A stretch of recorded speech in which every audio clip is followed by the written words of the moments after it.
बिस्मिल्लाहिर्रहमानिर्रहीम। अस्सलाम वालेकुम नाज़रीन, मैं हूं अहमद फवाद और आप देखते हैं मुझे मेरे यूट्यूब चैनल और फेसबुक पेज पर। नाज़रीन, ब्रेकिंग न्यूज़ है, बहुत बड़ी खबर है जो कि आज के इस इलाके में आपके साथ शेयर करने जा रहा हूं।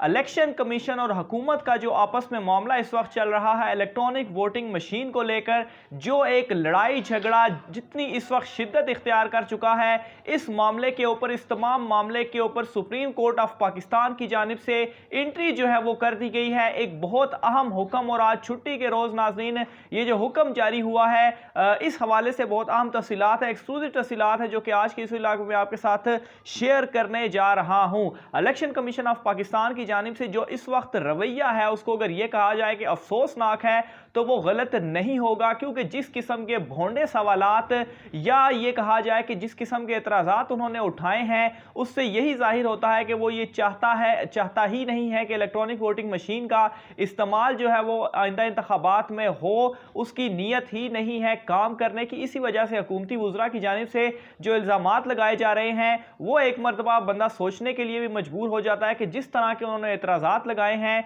उस एतराज़ात के ऊपर जो हुकूमती वुज़रा इल्ज़ामात लगा रहे हैं वो कहीं दुरुस्त ही तो नहीं है। सुप्रीम कोर्ट की क्या एंट्री हुई है इस सारे मामले के ऊपर, इस हवाले से भी आपको आगाह करूंगा। सबसे पहले तो वो जो एतराज़ात हैं उसकी कुछ डिटेल में आपके सामने रख लेता हूं, ताकि आपको मामले का बैकग्राउंड समझ आ जाए और आपको पता चल सके कि इलेक्शन कमीशन ऑफ पाकिस्तान की असलियत क्या है, इलेक्शन कमीशन ऑफ पाकिस्तान कैसे इस वक्त अपोजिशन की जुबान जो है वो बोल रहा है। सबसे पहले तो इलेक्शन कमीशन ऑफ पाकिस्तान ये कहता है कि जो मशीनें हुकूमत की जानिब से तारुफ करवाई गई हैं, या जो वो कह रही है कि इन मशीनों का इस्तेमाल किया जाए, पहली बात तो यह है कि 2 साल का अरसा रह चुका है 2023 के इंतखाबात में, तो ये मुमकिन ही नहीं है कि इन इंतखाबात में इतनी बड़ी तादाद में जो मशीनें हैं वो प्रोड्यूस की जा सकें। यहाँ पर नाज़रीन मसला यह है कि इलेक्शन कमीशन ऑफ पाकिस्तान ने मशीनें प्रोड्यूस नहीं करनी। मशीनें जो हैं वो जिसने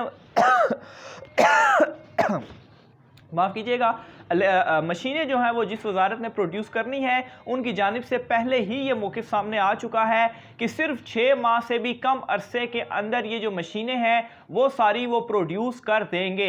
अगर उनकी जानिब से ये चीज़ कही जा रही है कि तो इलेक्शन कमीशन ऑफ पाकिस्तान को क्या मसला है, वो क्यों इसके ऊपर एतराज़ कर रहा है? भाई, आपने तो कोई मशीन प्रोड्यूस नहीं करनी, जिसने मशीन प्रोड्यूस करनी है वो आपको वक्त से भी पहले मशीन प्रोड्यूस करके दे रहा है, तो आप ये एतराज़ जो है वो क्यों कर रहे हैं? तो नाज़रीन ये वो यहीं से आपको आप अंदाज़ा लगा लें कि इलेक्शन कमीशन की ये नीयत ही नहीं है काम करने की, और उनकी ये नीयत ही नहीं है कि वो इलेक्ट्रॉनिक वोटिंग मशीन जो है उसको आइंदा इंतखाबात में जो है वो इस्तेमाल करे। इसके अलावा नाज़रीन वो ये भी कहता है जी कि जो ये इलेक्ट्रॉनिक वोटिंग मशीन है, इन पर तकरीबन 150 अरब रुपए का ख़र्चा जो है वो होगा, जो कि बहुत ज़्यादा ख़र्चा है। यहाँ पर एक और बात मैं आपको बताता चलूँगा नाज़रीन, 150 अरब रुपए का जो ख़र्चा है, ये मानने वाली बात है कि वो जो आम इंतखाबात जिस पुराने तरीके से होते हैं उससे ज़्यादा ख़र्चा है, लेकिन ये सिर्फ एक मरतबा का ही ख़र्चा है। जो पुराना तरीका है बैलेटिंग का, वो नाज़रीन हर मरतबा इलेक्शन में उतनी रकम जो है वो उसके लिए मुख्तस करनी पड़ती है।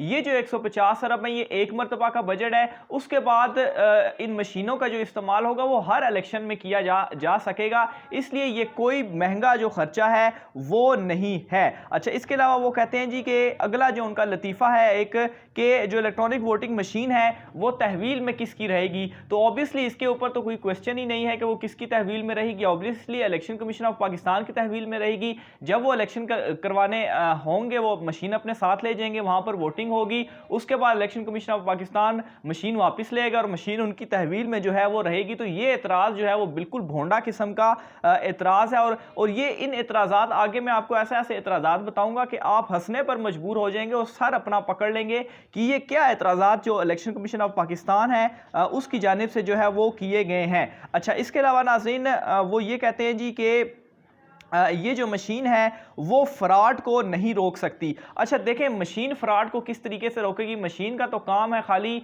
जो उसका वो जो वोट उसके ज़रिए से कास्ट होगा। फ्रॉड को अगर किसी ने रोकना है तो वो आपने रोकना है। मशीन तो जो है वो ऑब्वियसली इसके ऊपर बाकायदा एक पूरा प्रोसेस है। पहले आईडी कार्ड के ज़रिए वोट चेक होगा, फिर उसके बाद जाके वो बटन प्रेस करेगा और वोटर जो है वो अपना वोट कास्ट कर लेगा। ये खाली मशीन का काम है। अगर बाकी किसी किस्म का फ्रॉड होता है तो इलेक्शन कमीशन ऑफ पाकिस्तान क्या कर रहा है, वो क्या वहाँ पर मौजूद मौजूद जो है वो नहीं होगा। अच्छा, इसके अलावा वो एक और बड़ा ये मज़ाहिया सा सवाल है कि ये जो मशीन है इसकी आज़ादी के ऊपर सवाल जो है वो होगा। अब ये बात बिल्कुल समझ से बालातर है कि मशीन की आज़ादी के ऊपर किस तरीके से सवाल होगा। क्या मशीन को आपने जो है वो जेल में बंद किया हुआ है, इसकी आज़ादी से आपका क्या मतलब है, इसकी आज़ादी के ऊपर किस तरह से सवाल होगा। ये तो एक मशीन है, इसको आपने लेकर जाना है और इसने अपना जो काम है वो कर देना है। अच्छा, इसके अलावा वो ये भी कहते हैं कि मशीन जो है उसको हैक किया जा सकता है। अच्छा, मशीन को हैक किया जा सकता है। मैं अपने एक पूरे वीलॉग में नाज़रीन मैंने इस पूरी मशीन की मुकम्मल डिटेल बताई है कि ये मशीन किस तरीके से काम करती है।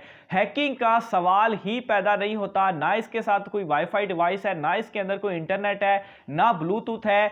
किस तरीके से ये हैक हो सकती है? ये एक कैलकुलेटर नुमा डिवाइस है। आप मुझे बताएं कि क्या आप कैलकुलेटर को हैक कर सकते हैं? एक शख्स है, वो कोई 100 मील दूर बैठा हुआ है, एक कैलकुलेटर मशीन है वो यहाँ पड़ी है, वहां से यहाँ पर वो उस कैलकुलेटर मशीन को किस तरीके से हैक कर सकता है? कोई कनेक्शन ही नहीं है उसके साथ इंटरनेट का। तो ये बड़ा एक मजाहिया सवाल है। इससे अंदाजा होता है कि इलेक्शन कमीशन ऑफ पाकिस्तान को अव्वल तो पता नहीं है कि ये मशीन काम किस तरह से करती है, जो ये सवाल उठा रहे हैं कि हैक किया जा सकता है, और दूसरा ये कि उनकी नीयत ही नहीं है। और यही वो बोली है अपोजिशन की कि वो जो बोल रहे हैं और उन्होंने ये रट मैं ना मानू की रट उन्होंने लगाई हुई है कि इलेक्ट्रॉनिक वोटिंग मशीन का जो इस्तेमाल है वो नहीं होगा, क्योंकि हैकिंग का तो इसके अंदर सवाल ही पैदा नहीं जो है वो होता। अच्छा, इसके अलावा एक और बड़ा मजाहिया सा सवाल उन्होंने उठाया कि इलेक्ट्रॉनिक वोटिंग मशीन जो है उसकी ईमानदारी पर एतमाद नहीं किया जा सकता। अब ये ईमानदारी पर एतमाद से क्या मुराद है? क्या मशीनें भी ईमानदार और बेईमान होती है? मशीन के काम जो उसके अंदर आपने एक चीज़ फीड की है, जो उसका काम है उसने वो काम आपको एज इट इज़ जो है वो देना है। उसकी ईमानदारी या बेईमानी से आपका क्या मतलब है? ये तो अगर आप ईमानदारी या बेईमानी का कोई सवाल उठाते हैं तो ये तो आप लोगों के ऊपर या इंसानों के ऊपर आप उठा सकते हैं। क्या आपने कभी ऐसा सुना कि कोई मशीन जो है वो बेईमान मशीन है या कोई मशीन जो है वो ईमानदार है? तो ये बड़ा एक मजाकिया सा सवाल है इलेक्शन कमीशन ऑफ पाकिस्तान की जानिब से, और बड़ा भोंडा सा किस्म का जो सवाल है वो जो है वो इलेक्शन कमीशन ऑफ पाकिस्तान की जानिब से किया गया है। अच्छा, इसके अलावा एक और भोंडा सवाल या एक और भोंडा एतराज़ वो जो करते हैं कि ख़वातीन का टर्न आउट मशीन ज़्यादा नहीं कर सकती। ख़वातीन का टर्न आउट से मुराद कि ख़वातीन ज़्यादा से ज़्यादा आकर वोट जो है वो डालें। अब ख़वातीन ज़्यादा आती हैं या कम आती हैं, इसमें मशीन का क्या किरदार है? मशीन तो एक जगह पर पड़ी हुई है, उधर आकर लोगों ने वोट कास्ट कर देना है। मशीन ने लोगों के घरों में जाकर उनकी ख़वातीन को लेकर तो नहीं आना कि आप आकर वोट कास्ट करें। ये तो इलेक्शन कमीशन का ऑफ पाकिस्तान का काम है कि वो वहाँ पर जो है माहौल को जो है वो साजगार बनाने के लिए, या सिक्योरिटी जो इदारे हैं उनकी हेल्प लेकर माहौल इतना साजगार बनाए कि ख़वातीन जो है वो भी वोट देने के लिए बिला झिझक जो है वो आए। मशीन का इसके अंदर क्या जो है वो किरदार है? अच्छा, इसके अलावा वो ये भी कहते हैं जी कि नताइज में ताखीर हो सकती है। तो ये एक और बड़ा मजाहिया सा सवाल है। नताइज में तो ताखीर बिल्कुल हो ही नहीं सकती, क्योंकि ये जो मशीन है कैलकुलेटर, आप हाथ से गिनती करें। अगर आपके सामने 1000 वोट है, आप उसको हाथ से गिनती करें और दूसरी जानिब मशीन जो है वो ऑटोमेटिकली वो 1000 वोट गिन ले, तो सबसे पहले कौन जो है वो काउंटिंग करेगा? ऑब्वियसली कोई शख्स तो वो 1000 वोट गिनने में काफ़ी टाइम लगाएगा, जो कि पुराना तरीका है। जबकि जो मशीन है वो तो आपको जैसे काउंटिंग खत्म होगी, आप एक बटन दबाएंगे, आपको फॉर्म 45 वो निकाल कर दे देगी, और मुकम्मल काउंटिंग आपको मिनट्स में भी नहीं बल्कि चंद सेकंड्स के अंदर वो आपको मुकम्मल काउंटिंग करके दे देगी। और जो इंतखाबात के जो नताइज थे वो 2-3 दिन तक नहीं आते थे, वो आपके सिर्फ और सिर्फ चंद घंटों के अंदर वो आ सकते हैं। तो ताखीर का यहाँ पर सवाल ही पैदा नहीं होता। तो ये वो अजीबो गरीब किस्म के एतराज़ात थे जो इलेक्शन कमीशन ऑफ पाकिस्तान की जानिब से जो है वो उठाए गए हैं। अब इस सारे मामले के ऊपर नाज़रीन सुप्रीम कोर्ट ऑफ पाकिस्तान की एक एंट्री हुई है। सुप्रीम कोर्ट ऑफ पाकिस्तान की क्या एंट्री हुई है, क्या बड़ा हुक्म उनकी जानिब से दिया गया है कि चीफ इलेक्शन कमिश्नर जो है राजा सिकंदर साहब, उनके खिलाफ एक दरखास्त दायर हुई है सुप्रीम कोर्ट ऑफ पाकिस्तान में, और वो दरखास्त एडवोकेट अजीम अफरीदी साहब की जानिब से दायर की गई है, और उनकी तैनाती को चैलेंज किया गया कि इनकी जो तैनाती है वो सही तरीके से नहीं हुई, इनको जो है वो नाअहल किया जाए या इनको जो है वो ओहदे से हटाया जाए ऑब्वियसली। अच्छा, इसके ऊपर सुप्रीम कोर्ट ऑफ पाकिस्तान की जानिब से ये जो दरखास्त है इस पर जो है समाअत के लिए मुकर्रर हो चुकी है। 13 सितंबर यानी कि मंडे वाले दिन, एक दिन के बाद इस दरखास्त के ऊपर समाअत होगी और इसके ऊपर 3 रुकनी बेंच जो है वो बनाया गया है और उस बेंच की जो सरबराही है वो जस्टिस उमर अता बंदयाल साहब कर रहे हैं। उनके साथ जस्टिस मंसूर अली शाह साहब हैं और उनके साथ मोहम्मद अली मजहर, जस्टिस मोहम्मद अली मजहर साहब जो हैं, ये 3 रुकनी बेंच है जो इस दरखास्त के ऊपर समाअत करेगा।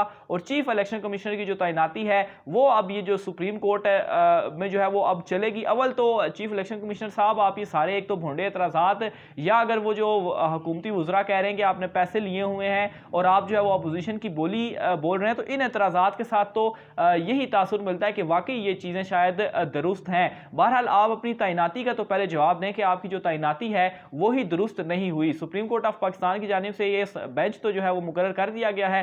13 सितंबर को इलेक्शन कमीशन ऑफ पाकिस्तान का भी एक हंगामी इजलास है। दोनों की जो डिटेल्स होंगी वो भी अपने वीलॉग में आप नाज़रीन के साथ बराह रास्त जो है वो सुप्रीम कोर्ट और इलेक्शन कमीशन ऑफ पाकिस्तान से शेयर करता रहूँगा। आज के वीलॉग से इतना ही, मुझे इजाज़त दीजिए, अल्लाह हाफिज़।